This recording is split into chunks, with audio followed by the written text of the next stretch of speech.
What do you get when life doesn't give you lemons? Hi, I'm ZGALA the Art Angel, also called Ant Angel, and this is the Authentic Action Podcast. Welcome. I'll give you the punchline to that silly riddle at the end of this short special edition, as I recorded a longer equally special edition yesterday and then ran into a whole myriad of new technical difficulties. Isn't that the way? I got first world problems. I got good first world problems. That's what I meant to sing. Anyway, today's special edition episode is about when plans get dashed, inspired by aforementioned technical difficulties. Yesterday, the episode that I recorded, which hopefully I will get to you at some point, which is why I'm not going to just re-record the same episode, was about emotional dysregulation. And so the sort of emergency special edition episode that I'm going to record today is about self-sabotage. Why is self-sabotage inevitable, and how can it be helpful sometimes? This is one of the topics of a chapter of my book called The Shift, Own Your Emotions, Own Your Life, which is currently in limbo on a form. Oh, I didn't mention the technical difficulties, was that my computer unalived itself. So, yeah, we'll see how that works out. Anyway, you just gotta laugh sometimes, right? When plans get dashed, the first thing is, I think, to check your attitude and make sure that you lighten up, make sure that you're not letting it get the best of you, because we humans tend to not like change. Some of us more than others don't like it when our plans get thwarted, especially if we spend a long time making those plans. And so it's important, one of the first things to do is to re-regulate yourself, to check in with your emotions, to make sure that you're not letting that sink into your body and become a shitty story about how your life sucks, or how you suck, or how you need to, somebody else sucks and you need to punish them, or whatever shitty story is going on in the brain up there. If you're anything like me, you got a very talented shit story maker up here in this bony box we call a skull. And the first reason that self-sabotage is to a large degree inevitable is because it's human nature. So if you're human, you're probably going to have some rounds of self-sabotaging.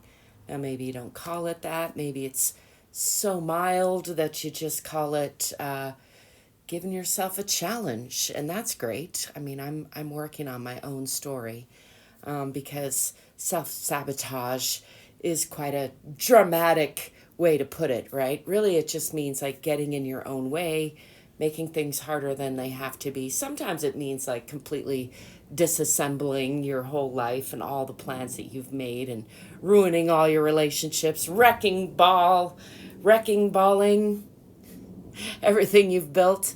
And hey, put your hand in the air and turn your hand around and pat yourself on the back if you've done at least a little of that.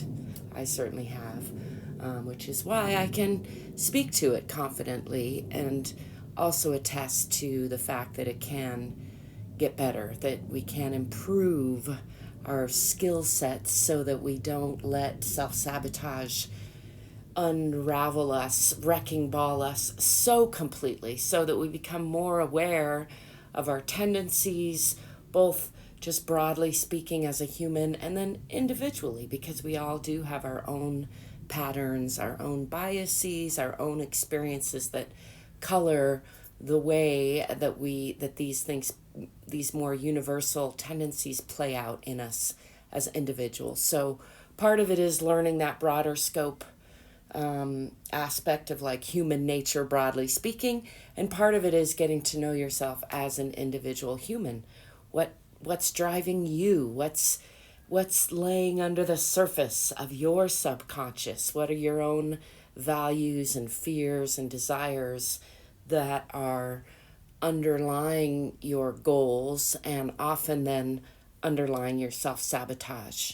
So that's kind of jumping ahead to what can we do about it, but I think it's worth mentioning here. Let's get back on track to my little outline here of why is self-sabotage to a large degree inevitable. For one thing, as I mentioned, it's human nature. And to speak to that a little bit more, we have default modes. If we're not bringing that self-awareness about our human nature and about our individual biases and experiences and tendencies, then we're going to always default to the default mode, right? And that's often dictated largely by our culture, by our family, by our genetics. There's all these default mode networks, as they're currently called, but really like where you're going to default to if you're not bringing your conscious awareness and intention to any given scenario or issue or in this case, we're talking about goals and self-sabotage of those goals. So the default mode is going to bring you into that self-sabotage mode if you are not consciously working to become more aware of where your own pitfalls are likely to be, and then also consciously to working to keep yourself from falling into those pitfalls, because that's why we named them that. They're easy to fall right into. Clever of us, isn't it? Another big reason that let me speak a little more of that default mode network is largely rooted in our basic needs. And there's Maslow's pyramid hierarchy of needs, which I think need some updating, but nonetheless it's often referred to. And whatever lens you look at it through, you can see usually how we do have a need to feel a sense of security, a sense of predictability, just as we also have a need for nuance, novelty, something unexpected, some surprise. We also have this need for security, for having things work out the way we thought they would. And this is where self-sabotage often comes into play, because we will often create a negative outcome in our lives simply because it's what we're used to, and it gives us that sense of security, that sense of comfort, even if it feels bad. So this is, at least our current understanding, is largely how many of us have gotten trapped in abusive relationships with others. And I've been in abusive relationships where I've let others hurt me, but fundamentally underlying that is this abusive relationship with myself. And that's what I've been really working on the last decade or so, is since I discovered that by far the most abusive person in the room when it came to my own relationship to my goals is my own brain and my own thinking. And this is when I started really diving into the topic of emotional dysregulation, self-sabotage, mindset, and all this, which led me then to work on the book that I'm still working on after a couple of years. This seems like a great spot to take a quick pause, hit the pause button, and remind you to check out our sponsors.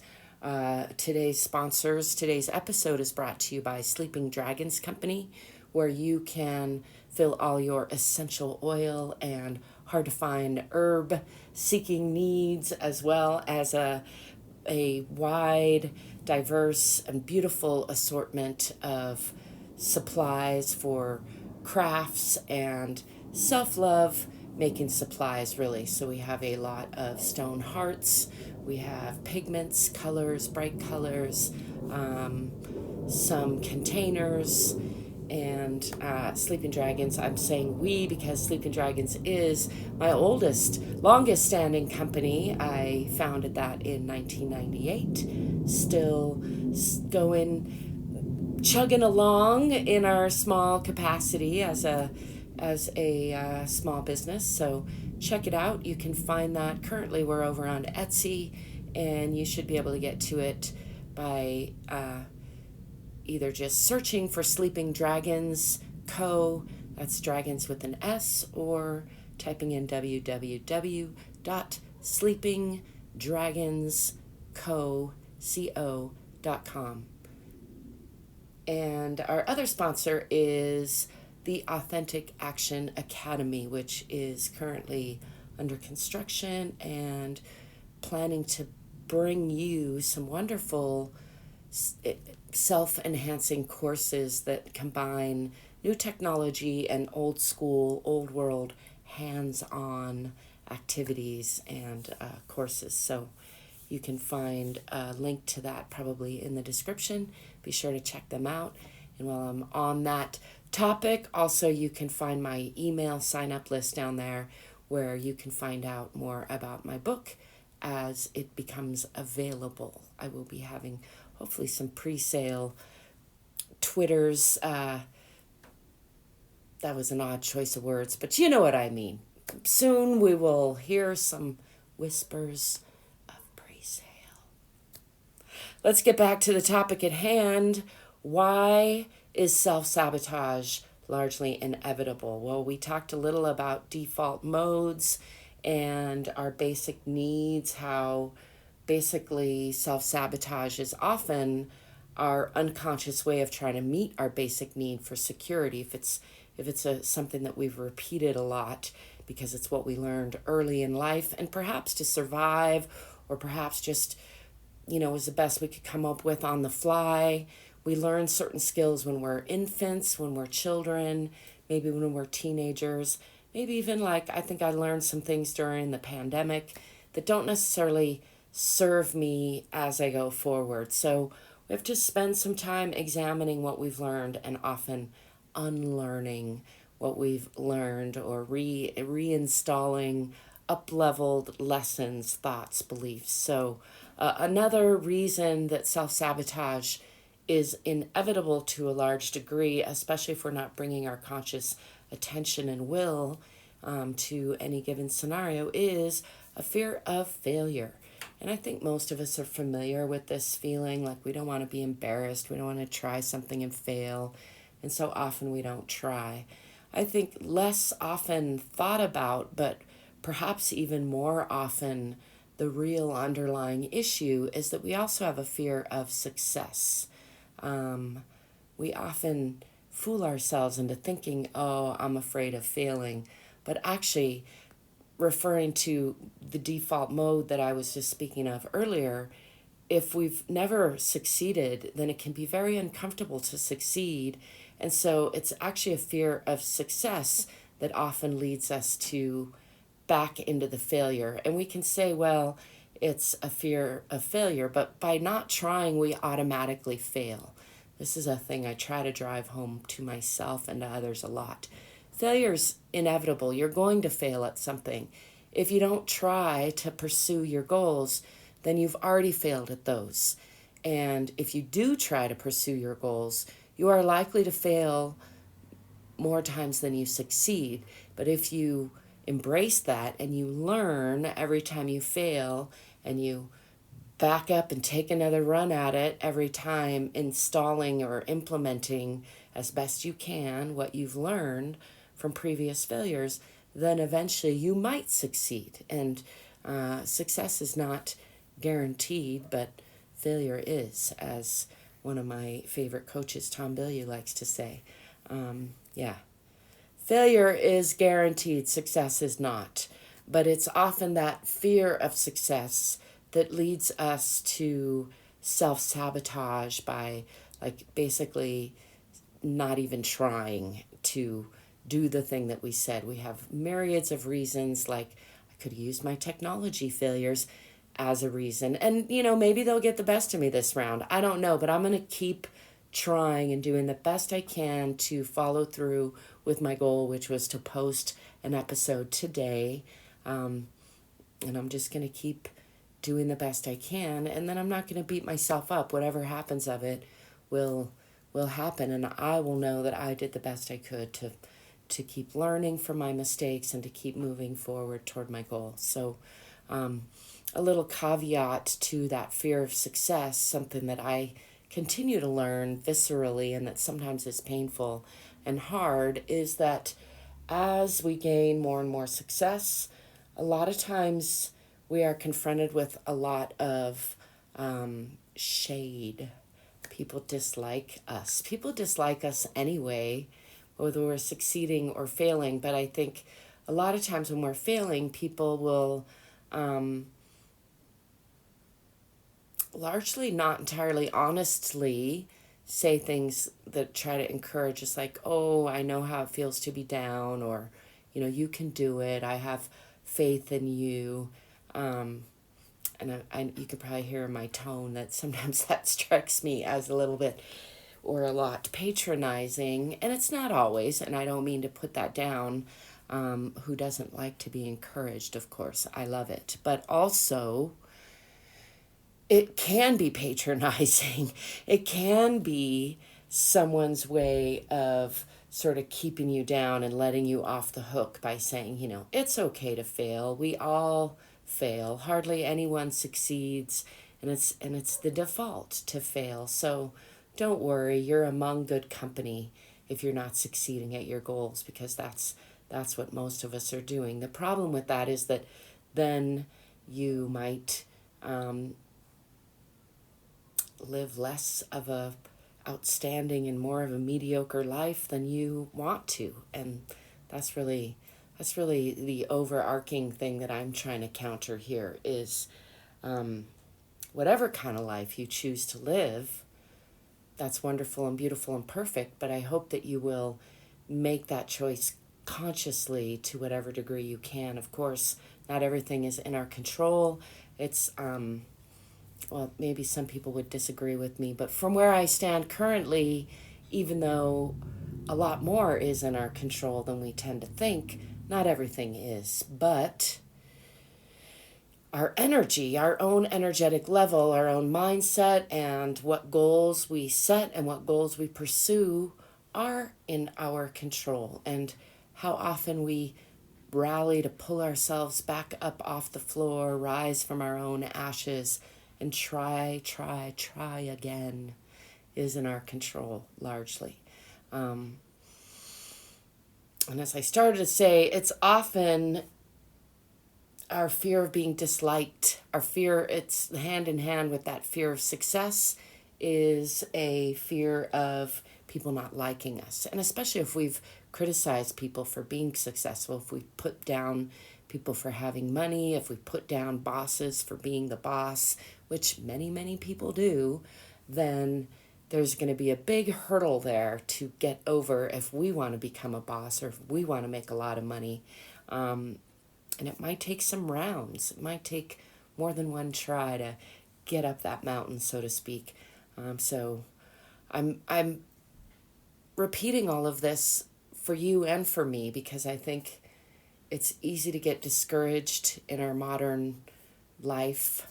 Probably it was easy to get discouraged in our less modern life. Probably it's going to be easy to get discouraged in our future life too. So I think a real key is to develop that resilience that I was talking about in the currently lost episode that hopefully will resurface about emotional regulation and building how to build resilience so that when you discover that you've self-sabotaged again, you can pick yourself back up and dust yourself off and do a little better next time. So, ways that self-sabotage might actually be helpful. This might not be a popular topic. I think a lot of us might think of self-sabotage by definition as a thing that's slowing us down, a thing that's getting in our way, a hindrance, an inconvenience. And indeed, it can be all of those things. And I'm not trying to downplay that. But I have learned over the decades now that that can be a good thing, because that is usually where the opportunity lies. Really, when we can start to notice our patterns of self-sabotaging, right there is where we can find a clue about where our next step work is about to be or is currently. So, and I don't think we're ever really done, at least from my perspective. I haven't seen like, maybe we're done when we die, maybe not. There's a lot of theory about multiple lifetimes. I don't know personally, but I do know that I've been around enough people as they are going through the death process to think that certainly it's not a guarantee that you're going to have things all figured out by the time you get there. And be some sort of perfect human. I think hopefully, but if you've made it to old age, then there's a good chance that you've figured a lot of things out, but there's also a good chance that you've just mastered the art of self-deception largely, and maybe developed some good coping strategies. I don't know, it's complicated out there. But the reason I want to talk about why self-sabotage can be helpful is because, as I mentioned, I think it's to a large degree inevitable, and so we might as well believe that it can be helpful. That's where I'm at lately. It's like I'm not positive about the truth, but I am pretty sure that my beliefs have a lot to do with my feelings, my emotions, and then my outcomes, or at least my perception of my outcomes. And so I think it's best to, it's kind of comes around to that faith piece, right? I think it's best to act as if the universe is conspiring on my behalf. It's best to act as if I do have some free will and can make a difference in my own life by way of making better decisions and actively participating in the cultivation of my days. So even if that's not true, it feels better to believe that it's true is the point that I'm getting at. So we got loud airplanes overhead here. We'll give that one a moment. So how to make self-sabotage more of a helpful thing and less of a hindrance is to, first of all, act as if it can be helpful. And then second of all, start to pay attention to it. Start to be curious about it. Instead of resisting it, instead of pushing it away, instead of feeling negatively like, oh my goodness, here I am self-sabotaging again. Start to get curious and notice. And if you notice you've self-sabotaged again, go like, I wonder why I'm doing that right now, or I wonder how that's serving me right now, or I wonder what underlying need that I'm trying to fill by doing this thing again that I know I tend to do. Like, for example, personally, I have a unhealthy relationship with overeating, particularly sugary things sometimes. I've had this most of my life. I know I'm not alone. It's a very, very common thing. We live in this, at least here in the Western world, very abundant, sugar-rich environment that is very easy to get carried away into overconsumption with. And even without like a television on in the house, even without being bombarded with advertising, I still fall to the cupcakes regularly, like a couple times a week or more, if I'm honest. So it is not something that I've mastered. It is something that I'm still self-sabotaging with.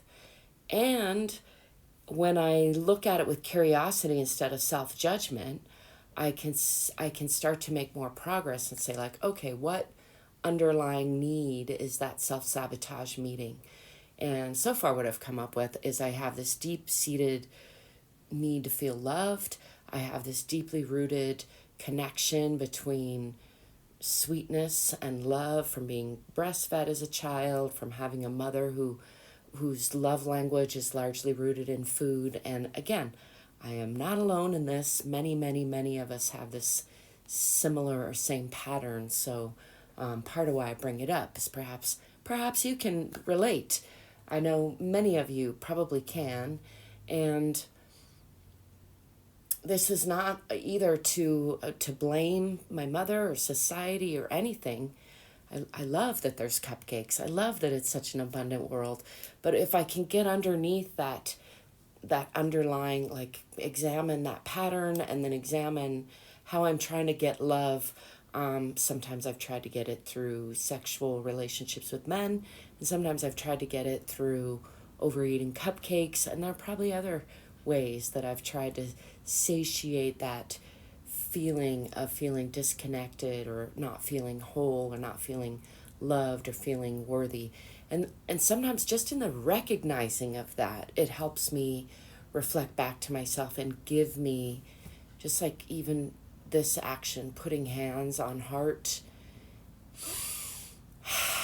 breathing in a little bit of love, pausing to just feel a wave of self-love and appreciation for my body, for my spirit, for myself, for this life. That can help break the pattern of that self-sabotage. It can help basically up-level my whole energetic existence right now. And so in those instances when I make that shift from criticizing myself or from self-sabotaging myself to recognizing self-sabotaging myself to criticizing myself for recognizing the self-sabotage to seeing the opportunity that lies in recognizing that pattern to shift into choosing love rather than choosing criticism, rather than choosing fear that I'm not enough, rather than choosing to try to somehow unconsciously fill that need. Just pausing and taking a deep breath in and giving myself that need right now.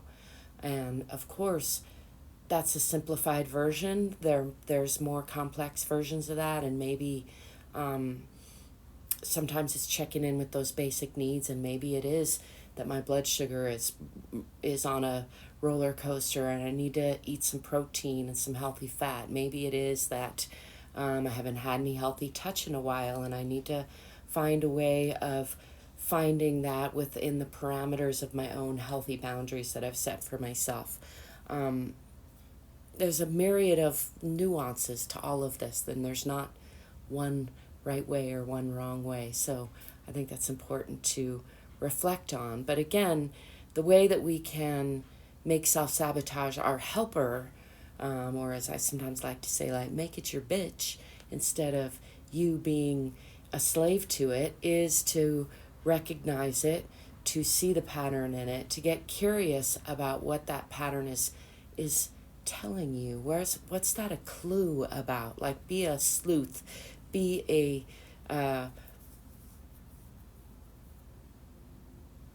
what's the word I'm looking for? Sleuth is as close as I could come.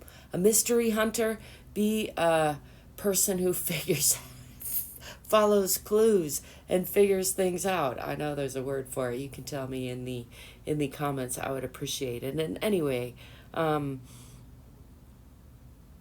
maybe do some self-reflecting once you've recognized that pattern.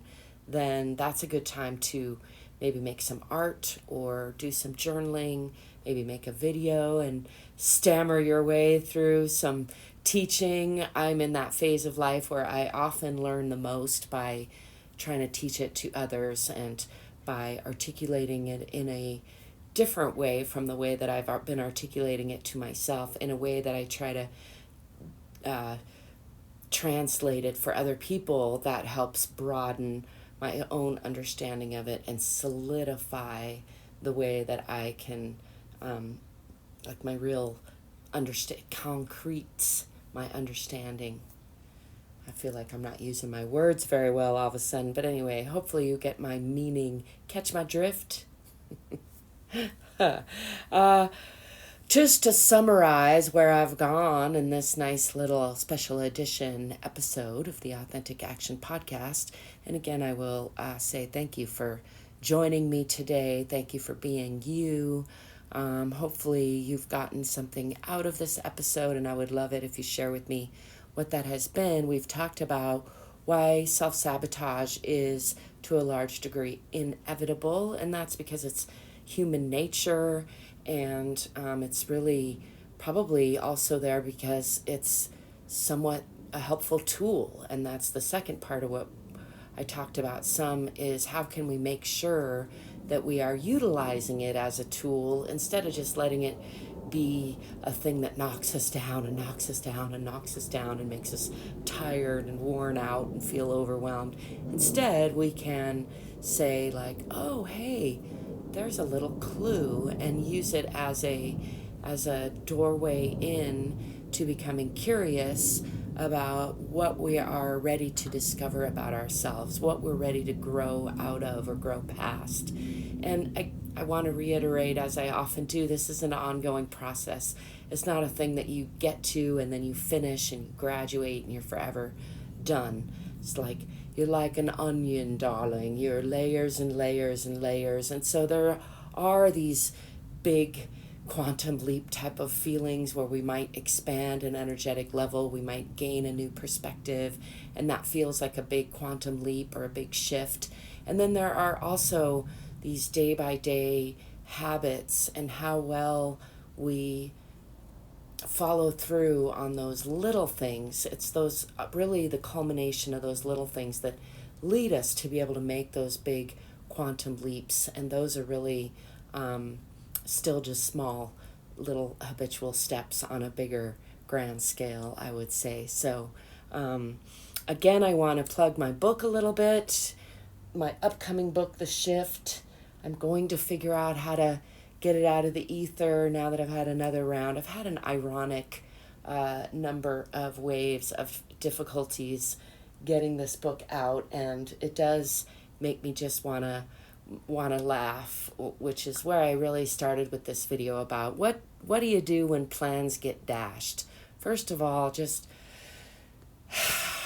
laugh it off a little bit, see if you can find the humor in it, see if you can find what to appreciate in it, and then start to look for those patterns about maybe how you've created some of this for yourself through self-sabotaging, and maybe you're trying to give yourself a clue about something that you're ready to grow out of. So to apply that to my current scenario that I brought up, I have known for a while that I need to get a new computer. About a year ago, I bought a discount computer because I was on a tight budget. I talked myself into it.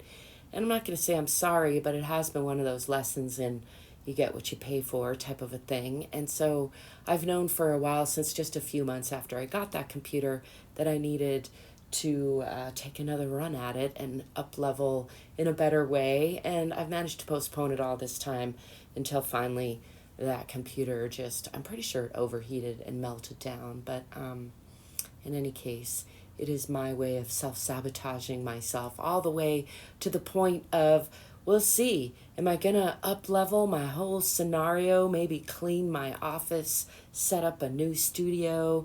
Those are items that have been on my goal list for a while, so I can see how this is an opportunity for me to step more into my own personal growth. And I'm not saying any of this to brag or to put myself down or any of that. It's really just to exemplify how there's always this ongoing process, and we're all going to be at our own, wherever we are, wherever you are, that's wonderful. Wherever I am, that's wonderful. And I think it's helpful to see where each other is and sort of compare like in a light way, but it's not helpful to compare in the heavy way where we're using any of that comparison to put ourselves or anyone else down. So, don't you put me down, and don't you put yourself down. that's not what any of this is about. It's really just about noticing where the clues are, where the work is, and stepping into those next levels as they become apparent to us. And all of that is on this bigger, grand scale of self-mastery, self-improvement, and that's what my upcoming book, The Shift, is really about. How to master our emotions better, how to both feel our emotions more, but also become dysregulated by them less, and in so doing, become more the masters of our own destiny, of our own lives, of our own creative genius juices. So I encourage you to sign up for my email list so that you can be kept informed about that. I encourage you to check out our sponsors, the Sleeping Dragons Company and the Authentic Action Academy. I encourage you to take a deep breath, exhale, stretch, smile. Life is much too important to take it too seriously, as I like to say, so make sure you lighten up whatever else you're doing. The joke of the day. What do you get when life doesn't give you lemons? That would be scurvy, darling. You get scurvy. You're welcome. Enjoy a wonderful day, and I'll be seeing you soon. Peace.